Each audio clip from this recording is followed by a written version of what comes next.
what you can do to stay motivated is create a list. Let's say that this is your Christmas list of things you're going to listen to.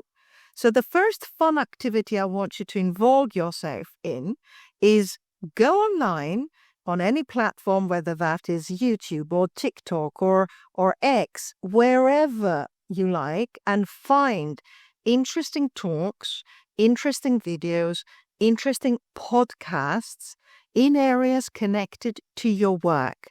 There are thousands of lovely materials out there. They can be connected to your work. They can be connected to your customers' industry, anything related that will help you increase your range of vocabulary, because this is what we're looking for. We want to increase our range of business English vocabulary so that we feel confident participating in any kind of conversation that we get ourselves into. In your online search, I can, of course, help you. So what I'm going to do is I'm going to introduce some of my favorite articles, podcasts, videos, TED Talks that I find really interesting in the description of this video. But of course, feel free to add some of your own as well. So create a list of 15 of 20 videos that you would really enjoy watching. And then set yourself a target. So say that by the end of the year or by the end of January, I will have concluded watching these 10 or 20 videos. All right, so that's the listening part. When you're listening to something, whether that's a video or podcast, I want you to make a habit of taking notes. I want you to start writing down, not necessarily unknown words. If you understand the context, that's absolutely fine. What I would like you to start writing is words and expressions that you would start and you would like to use.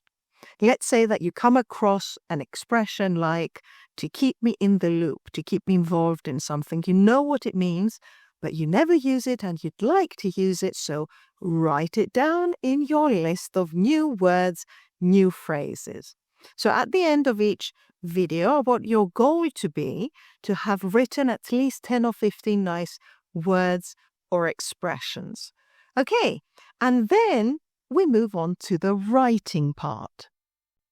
Now, I know that most of you don't really enjoy writing, but it's such an important process of learning business English vocabulary, because you may listen to it, you may write the expression down on the word, but that doesn't necessarily mean that you will own it, that it will be yours and you will confidently be able to use it in your next business meeting. So, the writing part involves writing a short summary of what you listen to for each and every talk.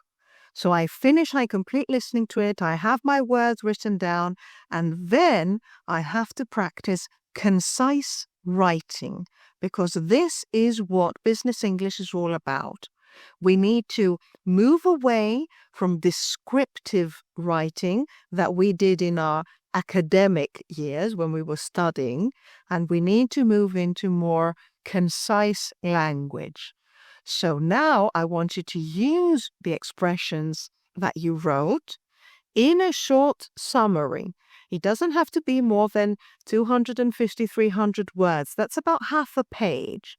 So in half a page, I want you to write a summary of what you listened to. Imagine that you wanted to suggest this video to a friend of yours, and you wanted to tell him or her a few things about it, so they understand what it's about. This is what your summary is going to be like. So it's going to be a short and concise description of what you watched. Now, in your writing, there are many different sentence structures that you can use. So you can start simple and then start upgrading, advancing not only your vocabulary, but also your sentence structures to sound more advanced and professional. And of course, I have a video that explains some of the best sentence structures that you can use to highlight information, to put emphasis, and also to use nice transitions moving from one sentence to another. So the whole point of this exercise is to have a predetermined, a pre-specified time frame that will keep you consistent in your learning. So be very specific about your deadline. For example, I want to have listened to 10 talks by the end of the year, or I want to have listened to 10 talks within a month.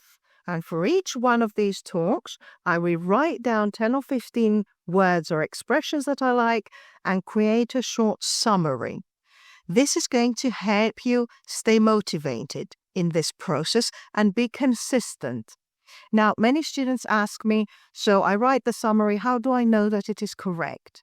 Now, of course, whoever wants an English lesson, whoever needs some help with this, feel free to visit my website. We can look at it together. We can also have a nice debate, conversation, warm up, speak a little bit, have some speaking practice too. But if you don't have the time for that, you can always use apps like ChatGPT, for example, and ask it to correct your summary. So the prompt you would use here is the following. I have written a summary on this specific video. You can just give the title of the video. Can you please correct it and also indicate any upgrades, any improvements I could make to make it sound more professional? So that's a very nice prompt for ChatGPT to not only correct your writing, but also to offer suggestions in the way that you can upgrade your language. I really want to give you many different options that you can use to advance your business English skills. So there are so many resources out there. Take advantage of them. Is speaking practice better? Yes, of course. Speaking practice is the best form of learning, but there are so many others as well. So I hope these tips were helpful. If you need any further recommendations, feel free to write a comment in the description of this video, and I will, of course, respond as soon as possible. I wish you have an amazing day, and I'll see you in the next video.